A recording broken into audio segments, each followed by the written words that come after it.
दोस्तों स्वागत है आप सबका हिंदी क्लास पर। आज की इस वीडियो में हम लोग गवर्नर जनरल, गवर्नर और वायसराय से संबंधित जितने भी महत्वपूर्ण प्रश्न बन सकेंगे एमसीक्यू टाइप, सभी प्रश्नों को डिस्कस करेंगे और प्रश्नों से संबंधित जितने भी पॉइंट बनेंगे उन पॉइंटों को बताया जाएगा और आपके आने वाले एग्जामों में किस तरह के प्रश्न बन सकेंगे उन सभी प्रश्नों को भी यहाँ पर डिस्कस किया गया है। क्योंकि हाल में देखा जा रहा है जितने भी एग्जाम हो रहे हैं वहाँ पर थोड़ा जो है जिसे हम हार्ड टाइप कर सकते हैं, थोड़ा ऐसे भी प्रश्नों को बनाया जा रहा है कि जिससे उसको देखने के बाद थोड़ा हमको हार्ड लग रहे हैं, बट ऐसा नहीं। तो उन सभी प्रश्नों को हम डिस्कस करेंगे कि किस प्रश्न को जो है किस तरह से बनाया जा रहा है। तो आइए हम सभी प्रश्नों की शुरुआत करते हैं और सभी प्रश्नों को विस्तार पूर्वक देखेंगे, क्योंकि विस्तार पूर्वक देखने से क्या होता है कि उस प्रश्न को हम भूलते नहीं हैं। आप ऑप्शन के माध्यम से याद कर लेते हैं, बट कभी कभी उस प्रश्न में हमको ऑप्शन देखने के बाद डाउट हो जाता है जब सेम ऑप्शन लगते हैं, और जब आप थोड़ा कहानी की तरह उसको पढ़ लेते हैं विस्तार से तो आप जो है आपके मन में उस प्रश्न के प्रति कोई डाउट नहीं रह जाएगा। तो आइए हम प्रश्नों की शुरुआत करते हैं और वीडियो को आप ध्यानपूर्वक देखेंगे। देखिए यहाँ पर हमको पहला प्रश्न दिया गया है, भारत के प्रथम गवर्नर जनरल कौन थे। यह आपके लिए इंपॉर्टेंट प्रश्न होगा। देखिए तो इसका सही आंसर हमारा क्या है, Lord William Bentinck. Lord William Bentinck Bharat के प्रथम गवर्नर जनरल थे। अब आइए इससे संबंधित हम महत्वपूर्ण पॉइंट देखते हैं। देखिए सन 1833 के चार्टर एक्ट द्वारा बंगाल का गवर्नर जनरल भारत का गवर्नर जनरल बना और इस प्रकार जो है विलियम बेंटिंक भारत के प्रथम गवर्नर जनरल बने थे। अब देखिए दूसरा पॉइंट हम देखते हैं कि बंगाल का जो प्रथम गवर्नर जनरल थे वो कौन थे, रॉबर्ट क्लाइव थे। बंगाल के प्रथम गवर्नर जनरल रॉबर्ट क्लाइव। और बंगाल के प्रथम गवर्नर जनरल कौन थे, तो वारेन हेस्टिंग। यदि गवर्नर पूछ रहा है तो रॉबर्ट क्लाइव और गवर्नर जनरल पूछ रहा है तो वारेन हेस्टिंग। तीसरा पॉइंट देखिए, भारत का प्रथम वायसराय लॉर्ड कैनिंग थे। ठीक, और यही लॉर्ड कैनिंग ही भारत के अंतिम गवर्नर जनरल भी थे। नेक्स्ट पॉइंट देखिए, स्वतंत्र भारत का प्रथम गवर्नर जनरल लॉर्ड माउंटबेटन रहे हैं और स्वतंत्र भारत के अंतिम तथा पहले भारतीय गवर्नर जनरल सी राजगोपालाचारी रहे हैं।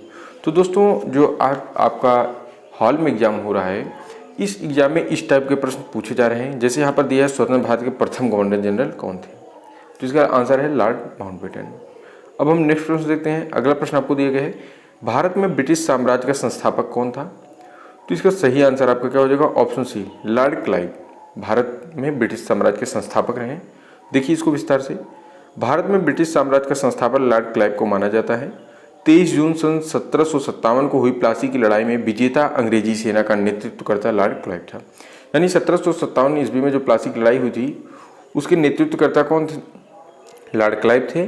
और उस प्लासी के युद्ध में जो है विजय किसकी हुई थी, अंग्रेजी सेना की विजय हुई थी। और इसी युद्ध के बाद जो है बंगाल में ब्रिटिश साम्राज्य की नींव पड़ी थी। तो इस प्रकार जो है आपका क्वेश्चन हो गया होगा। अब हम नेक्स्ट प्रश्न देखते हैं। अगला प्रश्न है, कलकत्ता में एशियाटिक सोसाइटी की स्थापना के समय बंगाल का गवर्नर जनरल कौन था। तो इसका राइट आंसर आपका क्या हो जाएगा, ऑप्शन बी वारेन हेस्टिंग रहे हैं। कलकत्ता में जब एशियाटिक सोसाइटी की स्थापना हुई तो उस समय जो है बंगाल के गवर्नर वारेन हेस्टिंग रहे। नेक्स्ट इंपॉर्टेंट प्रश्न है, सुरक्षा प्रकोष्ठ की नीति संबंधित है। तो इसका राइट आंसर हमारा क्या हो जाएगा, ऑप्शन डी वारेन हेस्टिंग से। सुरक्षा प्रकोष्ठ की नीति जो है वारेन हेस्टिंग से संबंधित है। अगला प्रश्न है, वारेन हेस्टिंग पर निम्न में से किसने महाभियोग का मुकदमा दर्ज किया था या फिर दायर किया था।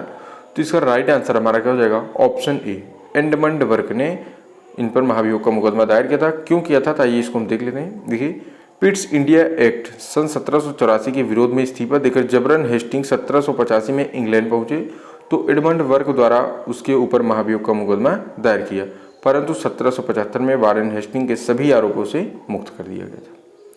चलिए अब हम नेक्स्ट प्रश्न देखते हैं। अगला प्रश्न हमको दिया गया है, बंगाल में द्विशासन प्रणाली किसके द्वारा लागू की गई।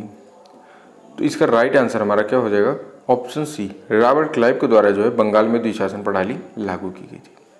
इससे संबंधित पॉइंट देखिए, बंगाल में द्वैत शासन प्रणाली का जनक रॉबर्ट क्लाइव को माना जाता है तथा वारेन हेस्टिंग ने बंगाल में द्वैत शासन प्रणाली को समाप्त किया था। यदि आपसे प्रश्न पूछा जाता है कि बंगाल में द्वैत शासन प्रणाली का जनक कौन है, तो इसका सही आंसर होगा रॉबर्ट क्लाइव। और यदि पूछा जाता है कि इस प्रणाली को समाप्त किसने किया था, तो इसका राइट आंसर होगा वारेन हेस्टिंग ने। अगला प्रश्न देखिए, अगला प्रश्न हमको दिया गया है, निम्न में से किसने बंगाल में द्वैत शासन प्रणाली को समाप्त किया। तो इसको अभी आपको बताया गया है। इसका राइट आंसर क्या हो जाएगा, ऑप्शन ए वारेन हेस्टिंग्स ने। अगला प्रश्न है, ब्रिटिश भारत की राजधानी कलकत्ता से दिल्ली स्थानांतरण किसके काल में हुआ था या फिर किसके काल में क्रियान्वित हुई। तो इसका राइट आंसर आपका हो जाएगा ऑप्शन बी लॉर्ड हार्डिंग के शासनकाल में। नेक्स्ट प्रश्न, अगला प्रश्न आपको दिया है, भारत में न्यायिक संगठन की स्थापना किसने की थी? तो इसका राइट आंसर आपका हो जाएगा ऑप्शन डी, लॉर्ड कॉर्नवालिस ने। अब आइए इसको हम थोड़ा विस्तार से प्रश्न को समझ लेते हैं कि दीवानी और फौजदारी न्यायालय में श्रेणीबद्ध संगठन के जरिए न्याय प्रदान करने की एक नई व्यवस्था की नींव अंग्रेजों ने रखी थी और इस व्यवस्था को वारेन हेस्टिंग ने आरंभ किया, मगर कॉर्नवालिस ने इसे और सुदृढ़ बनाया। सुदृढ़ मतलब और मजबूत बनाया। सन 1763 ईस्वी के कॉर्नवालिस संहिता शक्तियों के पृथककरण के सिद्धांत पर आधारित थी, जिसके तहत कर और न्याय प्रशासन को पृथक कर दिया गया था। नेक्स्ट प्रश्न देखते हैं। अगला प्रश्न हमको दिया गया है, निम्नलिखित में से किस गवर्नर जनरल ने भारत की प्रथम विधाबद्ध सिविल सेवा covenanted civil services of India का सृजन किया, जो कालांतर से भारतीय सिविल सेवा के नाम से जानी गई? तो इसका राइट आंसर हमारा क्या हो जाएगा? ऑप्शन सी, लॉर्ड कॉर्नवालिस ने।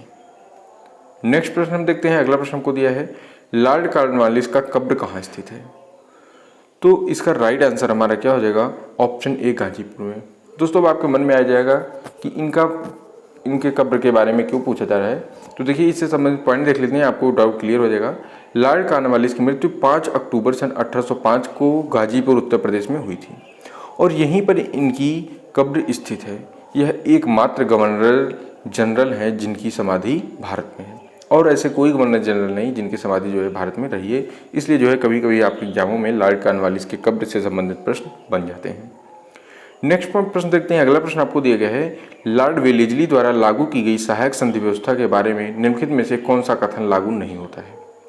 तो इसका राइट आंसर आपका क्या हो जाएगा? ऑप्शन सी, कंपनी के लिए एक नियत आय का प्रबंध करना। ये जो है कथन लागू नहीं होता है।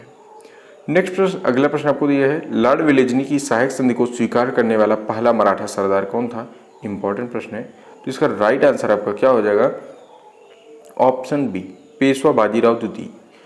लॉर्ड वेलेजली की सहायक संधि को स्वीकार न करने वाला मराठा सरदार पेशवा बाजीराव द्वितीय था। नेक्स्ट प्रश्न देखते हैं। अगला प्रश्न हमको दिया है, 1802 के बसीन की संधि पर हस्ताक्षर किसके मध्य हुए थे? तो इसका राइट आंसर आपका हो जाएगा ऑप्शन सी, अंग्रेजी तथा बाजीराव द्वितीय के मध्य में हुए थे। नेक्स्ट प्रश्न हमको दिया है, सहायक संधि को स्वीकार करने वाला पहला शासक कौन था? तो इसका राइट आंसर हो जाएगा option A, sir John Surya. Next प्रश्न हम देखते हैं। अगला प्रश्न हमको दिया है, सहायक संधि को किसके काल में क्रियान्वित किया गया था? तो इसका राइट आंसर आपका हो जाएगा ऑप्शन बी, लॉर्ड वेलेजली के। इससे संबंधित पॉइंट देखिए, सहायक संधि की नींव सन 1798 में प्रारंभ हुई। सबसे पहले 1798 में यह संधि हैदराबाद के निजाम से शुरू हुई थी। नेक्स्ट प्रश्न देखते हैं। अगला प्रश्न है, निम्न में से कौन सहायक संधि को स्वीकार नहीं किया था? तो इसका राइट आंसर क्या हो जाएगा? ऑप्शन बी, इंदौर के होलकर राज्य ने। इंदौर के होलकर ने जो है सहायक संधि को स्वीकार नहीं किया था। इसको थोड़ा विस्तार से समझ लेते हैं। लॉर्ड वेलेजली ने भारतीय राज्यों को अंग्रेजी सत्ता के विस्तार के लिए सहायक संधि प्रणाली का प्रयोग किया और इंदौर के होलकर ने सहायक संधि स्वीकार नहीं की थी। सहायक संधि को स्वीकार करने वाले राज्य कौन कौन से हैं? तो हैदराबाद, मैसूर, तंजौर, अवध, पेशवा, सिंधिया, जोधपुर, जयपुर, बूंदी, भरतपुर आदि राज्य रहे। नेक्स्ट प्रश्न देखते हैं। अगला प्रश्न हमको दिया है, भारत छोड़ो आंदोलन किस वायसराय के शासनकाल में प्रारंभ की गई थी? तो इसका राइट आंसर आपका हो जाएगा ऑप्शन डी, लॉर्ड लिनलिथगो के शासनकाल में। नेक्स्ट प्रश्न आपको दिया है, आंग्ल नेपाल युद्ध किसके शासनकाल में हुआ था? तो इसका राइट आंसर आपका क्या हो जाएगा? ऑप्शन बी, लॉर्ड हेस्टिंग के शासनकाल में हुआ था। आंग्ल नेपाल युद्ध जो है ये लॉर्ड हेस्टिंग के शासनकाल में हुआ था और यह युद्ध जो है सुगौली की संधि से समाप्त हुआ था। ठीक है। नेक्स्ट प्रश्न हम आपको बताते हैं। अगला प्रश्न है आपको, सुगौली की संधि कब हुई थी? सुगौली की संधि देखते हैं, इंपॉर्टेंट है। तो इसका राइट आंसर है ऑप्शन सी, सन 1815 ईस्वी में सुगौली की संधि हुई थी। लॉर्ड हेस्टिंग ने सर्वप्रथम नेपाल राज्य के निवासी गोरखाओं से युद्ध किया। सीमावर्ती क्षेत्र होने के नाते इस प्रदेश का महत्व अधिक था और 1816 ईस्वी में अंग्रेज तथा गोरखाओं के बीच सुगौली की संधि हुई थी। नेक्स्ट प्रश्न हमको दिया है। अगला प्रश्न है हमारा, निम्नलिखित में से कौन सा युग्म सुमेलित नहीं है? तो इसका राइट आंसर हमारा क्या हो जाएगा?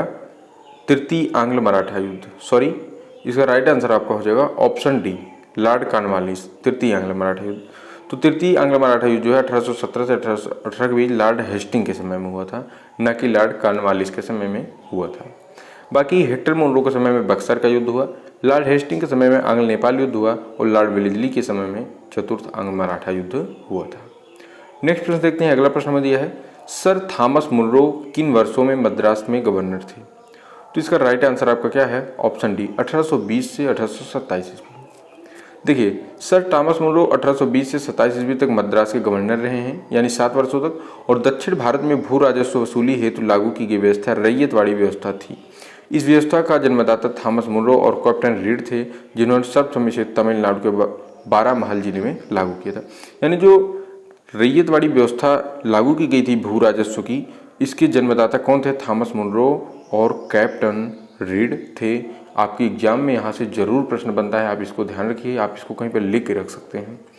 नेक्स्ट प्रश्न आपको दिया गया है, ठगों के दमन में निम्नलिखित में से कौन संबंधित है? तो इसका राइट आंसर क्या है? Option a captain Sleeman. Lord William Bentinck ने कैप्टन स्लीमैन को ठगों के विरुद्ध कार्यवाही करने के लिए नियुक्त किया था और उसने लगभग 1500 को बंदी बना लिया, अनेक ठगों को फांसी तथा आजीवन कारावास दिया और 1837 के अंततः इस ठगों को जो है दमन कर दिया गया था। नेक्स्ट प्रश्न है हमारा अगला प्रश्न, 1829 ईस्वी में सती प्रथा पर पाबंदी किसने लगाई थी? 1829 ईस्वी में सती प्रथा पर पाबंदी किसने लगाई? तो इसका राइट आंसर आपका क्या हो जाएगा? ऑप्शन सी विलियम बेंटिंक ने। देखिए, लॉर्ड विलियम बेंटिंक के समय 1829 में सती प्रथा को प्रतिबंधित कर दिया गया। प्रारंभ में इसे बंगाल में लागू किया गया और इस अधिनियम को पारित करने में राजा राम मोहन राय की भूमिका महत्वपूर्ण थी। नेक्स्ट प्रश्न दिया गया है, अगला प्रश्न है हमारा, इनमें से किस वर्ष बंगाल के दासों के निर्यात को रोक दिया गया? तो इसका राइट आंसर हमारा क्या हो जाएगा? ऑप्शन बी 1789 ईस्वी में। नेक्स्ट प्रश्न, लॉर्ड डलहौजी द्वारा अवध का अंग्रेजी राज्यों में विलय निम्न में से किस रीति से हुआ था? तो इसका राइट आंसर क्या होगा? ऑप्शन सी कुप्रशासन के कारण। ठीक है, अब देखिए इसको थोड़ा विस्तार से। लॉर्ड डलहौजी ने अवध के नवाब वाजिद अली शाह पर कुशासन का आरोप लगाया। फरवरी 1856 को अवध को अंग्रेजी राज्यों में विलय कर लिया गया। अवध के अतिरिक्त डलहौजी के व्यापक सिद्धांत के अंतर्गत सतारा, जैतपुर, संबलपुर, उदयपुर, झांसी, करौली आदि राज्यों का विलय हुआ था। नेक्स्ट प्रश्न हम देखते हैं, अगला प्रश्न हमको दिया गया है, निम्नलिखित में से कौन अवध का ब्रिटिश रेजिडेंस था जब अवध का ब्रिटिश साम्राज्य में विलय हुआ था? यदि आपका थोड़ा हार्ड क्वेश्चन बनाया जा रहा है, थोड़ा डीप से पूछ रहे हैं, तो आपसे इसी टाइप के प्रश्न पूछेंगे कि निम्नलिखित में से कौन सा अवध का ब्रिटिश रेजिडेंस था जब अवध का ब्रिटिश साम्राज्य में विलय हुआ था? तो इसका राइट आंसर होगा आपका ऑप्शन ए जेम्स आउटरम। इसको आप जरूर याद रखेंगे। नेक्स्ट प्रश्न हमको यहाँ पर दिया गया है, जिस कंपनी ने सर्वप्रथम भारत में रेल यात्रा प्रारंभ की उसका क्या नाम है? तो इसका राइट आंसर आपका होगा option D great Indian peninsular railway. देखिए, 1853 ईस्वी में लॉर्ड डलहौजी के कार्यकाल में प्रथम रेल मुंबई की यात्रा बोरी बंदर रेलवे स्टेशन से ठाणे के मध्य भारत में सर्वप्रथम रेल यात्रा का प्रारंभ ग्रेट इंडियन पेनिनसुलर रेलवे द्वारा की गई थी। आप इसको जरूर याद रखिए। नेक्स्ट प्रश्न आपको दिया गया है यहाँ पर, बघात रियासत का ब्रिटिश में विलय कब हुआ? बघात रियासत का ब्रिटिश में विलय कब हुआ था? तो इसका राइट आंसर आपका क्या हो जाएगा? ऑप्शन सी 1850 ईस्वी में। नेक्स्ट प्रश्न हमको दिया गया है, लॉर्ड डलहौजी की विलय नीति का प्रथम शिकार निम्नलिखित में से कौन हुआ? तो इसका राइट आंसर होगा ऑप्शन ए सतारा। नेक्स्ट प्रश्न है, सिक्किम का भारत में विलय किसने किया था?